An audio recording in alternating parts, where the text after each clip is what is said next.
僕のお嫁さんは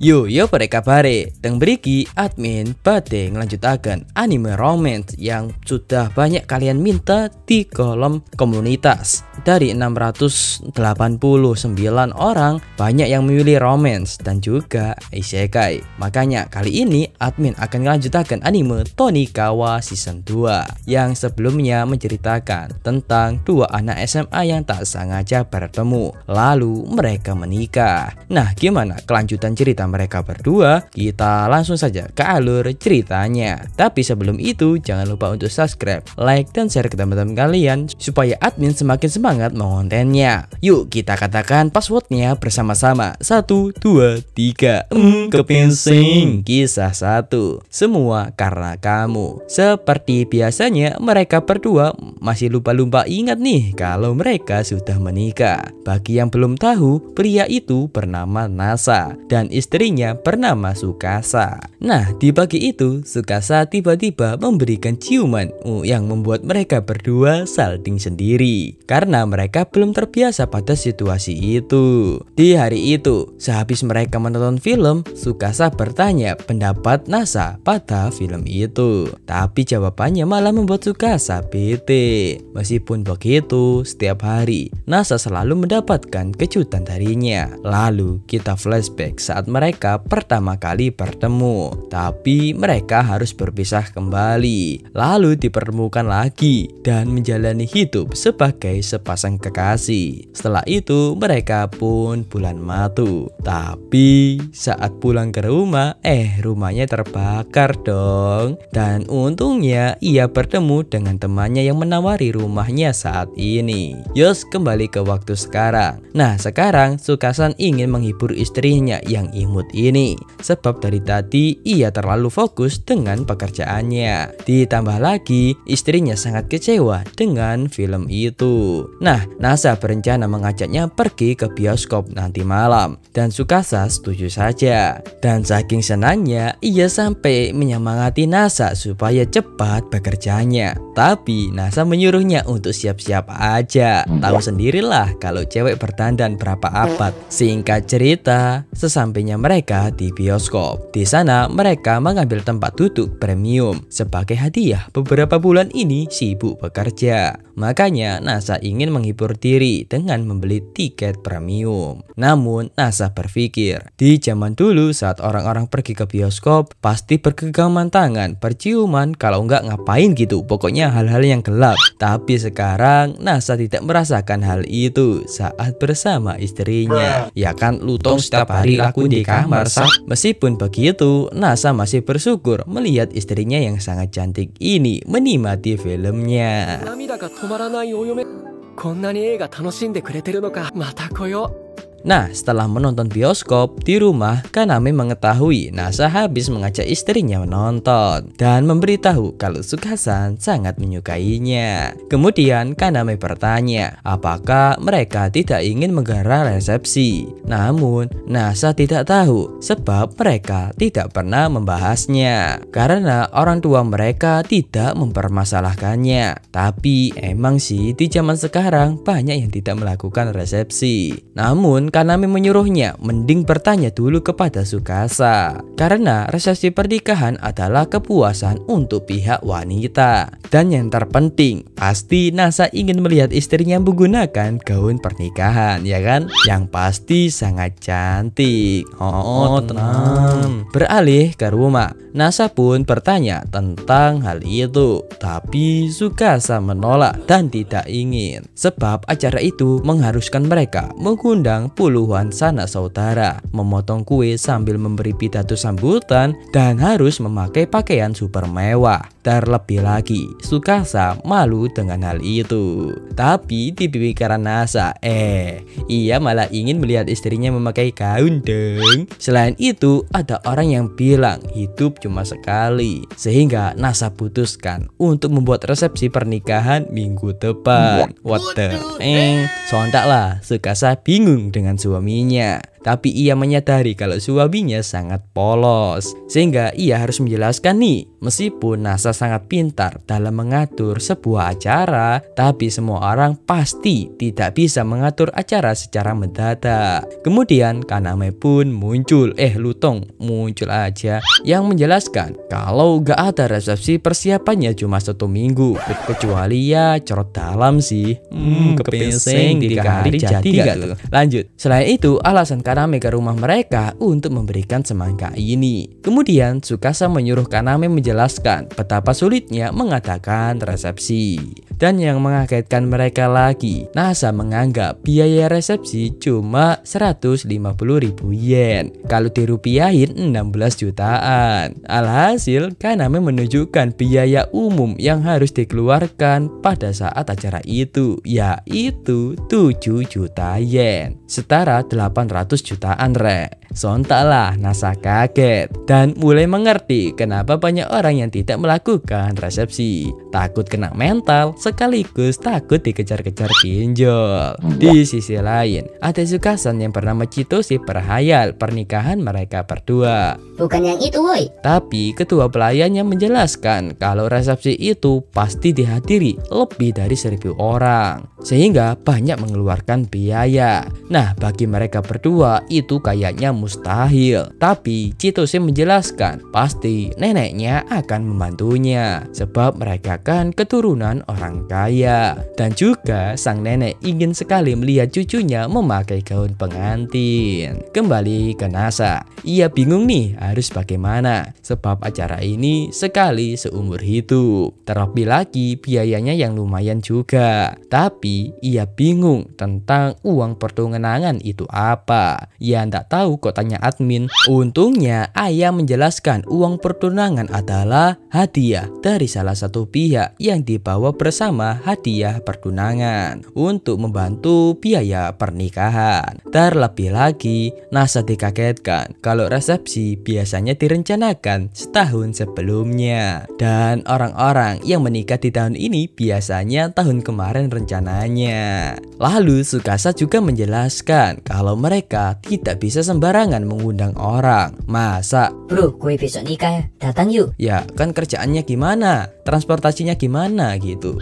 Tapi ayah malah memanasi Nasa dong, sebab Nasa kan ingin melihat istrinya memakai gaun pengantin. Tapi ia mempunyai solusi nih untuk mereka, yaitu dengan membaca majalah Jeksi, yaitu majalah tentang pernikahan yang dijual di swalayan. Singkat cerita, di swalayan akhirnya mereka pun menemukan majalah Jeksi. Meskipun terlihat bukunya tebal, tapi harganya lumayan murah. Terlihat di buku itu banyak merekomendasikan tempat pernikahan yang murah. Tapi mereka membeli majalah itu sambil malu-malu nih, karena mereka kan dikira ingin menikah. Masih kecil udah nikah. Waduh, ada apa nih ya? Nah, setelah membaca di taman, Nasa mulai mengerti nih kenapa di Jepang angka kelahirannya menurun. Sebab acara pernikahan saja biayanya nggak ngotak. Makanya Tsukasan menyarankan jangan terlalu memikirkannya, sebab ia lebih bahagia jikalau mereka bisa pergi ke bioskop, makan bersama, pergi ke swalayan, makan es krim berdua, dan hal-hal kecil yang lebih menyenangkan daripada itu. Makanya Tsukasan menyuruhnya untuk beristirahat memikirkan hal itu. Lagian mereka kan baru menikah. Iya ya, singkat cerita di rumah. Nyosor aja lu Tong. Di malam itu, Tsukasa mengerti perasaan suaminya yang benar-benar ingin melihat ia memakai gaun. Makanya ia berjanji dia akan menggunakannya saat berdua saja. Lalu mereka pun Kisu, boku no oyome-san wa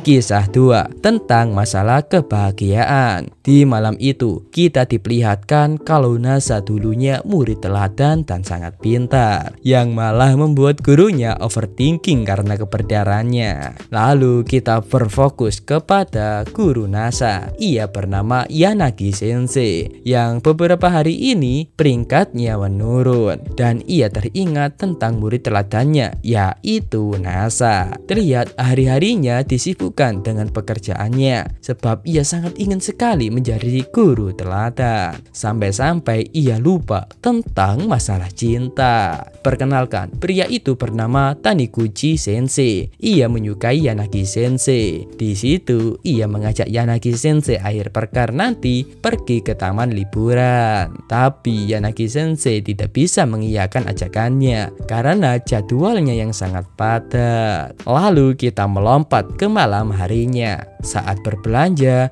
Yanagi Sensei tak sengaja bertemu dengan Nasa, si murid teladannya. Di situ Yanagi Sensei khawatir tentang keadaan Nasa karena beberapa hari ini ia jarang masuk sekolah, dan yang mengagetkannya, di jari manis Nasa memakai cincin dong. Sontaklah setelah mendengar Nasa sudah menikah, ia pun berpikir murid sepolos Nasa menikah dengan wanita berandalan, sehingga Sensei pun ingin mampir ke rumah Nasa sekarang juga. Tapi saat bertemu dengan istrinya, dia malah salting sendiri dong. Ternyata Nasa menikah dengan wanita cantik. Tapi dia tak menyerah begitu saja. Pasti di balik pernikahan dini seperti ini ada rahasia yang mengerikan. Dan tiba-tiba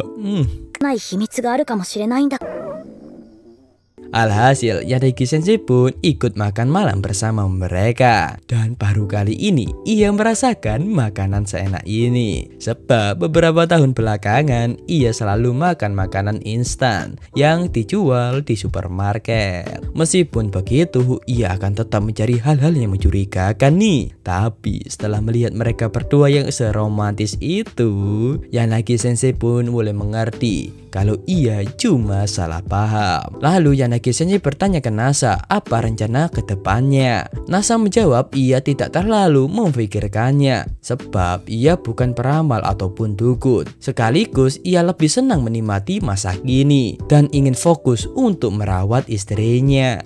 Kepingsing. Yang membuat Yanagi Sensei mengingat tentang nikmatnya sebuah cinta. Sehingga setelah pulang dari rumah mereka berdua, Yanagi Sensei langsung menelpon Taniguchi Sensei untuk menerima tawaran ke taman hiburan. 貴重な一日なのよね。柳です。ベンチってまだ行く気ありまよかった。行きましょう。未来の私が何とかしてくれますよ。 Lalu kita melompat beberapa hari kemudian. Di hari yang cerah itu, tiba-tiba muncul seseorang pria yang mirip preman sekolah. Tujuannya datang ke sini untuk mencari Nasa. Nah, sebagai istri, Sukasan mengaku kalau ialah orang yang dia cari. Sehingga terjadilah perdebatan sengit antara mereka berdua. もしかしたら矢のつく人かもしれない。恐れる理由はない。入湯料はいくらだこの野郎。なおご利用の方は1000円。タオル。じゃあタオルセットで高校生1枚ください。 万が一旦那様に害をなすものなら。 Untungnya Nasa datang di waktu yang tepat. Dan ternyata pria itu adalah sepupu Nasa yang bernama Ginga. Lalu Nasa memperkenalkan kalau dia adalah istrinya. Sontaklah pernyataan itu membuat Ginga langsung pingsan. Lalu istrinya pun bertanya apakah Ginga seorang Yakuza. Sontaklah Nasa pun tertawa sebab Ginga hanya murid SMA biasa yang sekarang menjabat sebagai ketua OSIS. Tapi ia terobsesi menjadi seperti Yakuza. Terlihat dari cara ia menjelaskan yang selalu menjurus ke arah gangster-gangster gitu Tapi bisa diluruskan oleh Nasa. Kemudian Ginga ingin Nasa jujur apa alasannya menikah. Nasa pun menjawab karena menyukainya lah. Nah, untuk membuktikannya, Ginga menyuruh mereka berdua berciuman dong. Sebab ia ingin tahu kalau mereka berdua benar-benar saling mencintai. Kanami juga mendukung dong dan malah ikut-ikutan menyuruh mereka berciuman.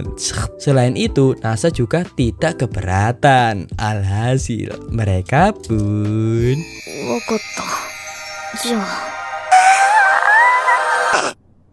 Ini anak udah nanggung loh. Kemudian Ginga menjelaskan tujuan utamanya datang ke sini yaitu...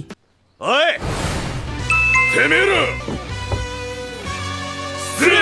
Apa itu Tong? Ya, di dalam kandang ini ada seekor kucing liar yang ia temukan di jalan. Namun sebelumnya, saat mereka akan membuangnya kembali, mereka melihat hukum tentang perlindungan hewan, sehingga tidak jadi deh untuk membuangnya dan berusaha mencari pemiliknya, namun tidak menemukan satu petunjuk pun. Makanya Ginga ingin menyerahkan kucing ini ke kakaknya yang seorang penyuka kucing. Tapi Nasa menyuruhnya sebelum membawanya ke sini, bawalah ke dokter hewan dulu, sehingga mereka pun pergi ke sana. Nah, setelah memberikan ke dokter, dokter itu pun bertanya siapa namanya, di mana rumahnya. Tapi mereka berdua bingung nih karena baru saja mendapatkannya. Lalu saat dikeluarkan, bam, kucingnya galak dong. Kayaknya nggak cocok deh. Nah, karena kucing itu di punggungnya terdapat kotak putih yang mengingatkan Tsukasa dengan roti yang dilumuri mentega. Alhasil, Tsukasa menamainya dengan nama Toast, T-O-A-S-T. Dan Nasa iya aja deh nganut dengan istrinya. Kemudian Ginga pun datang untuk bertanya kabar kucingnya.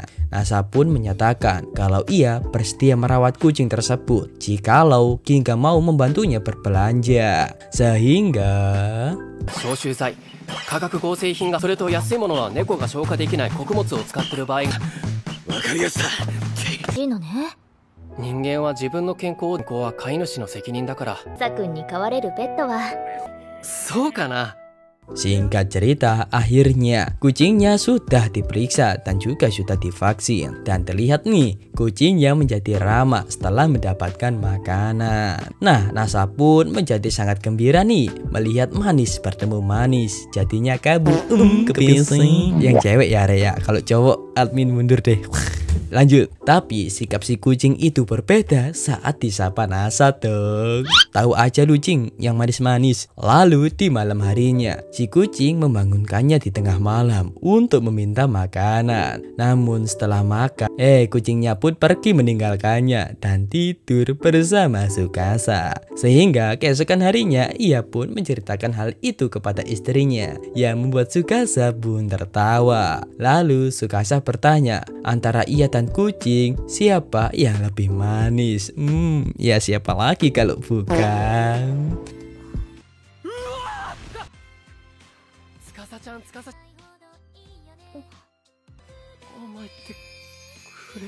Dilanjutin lagi dong.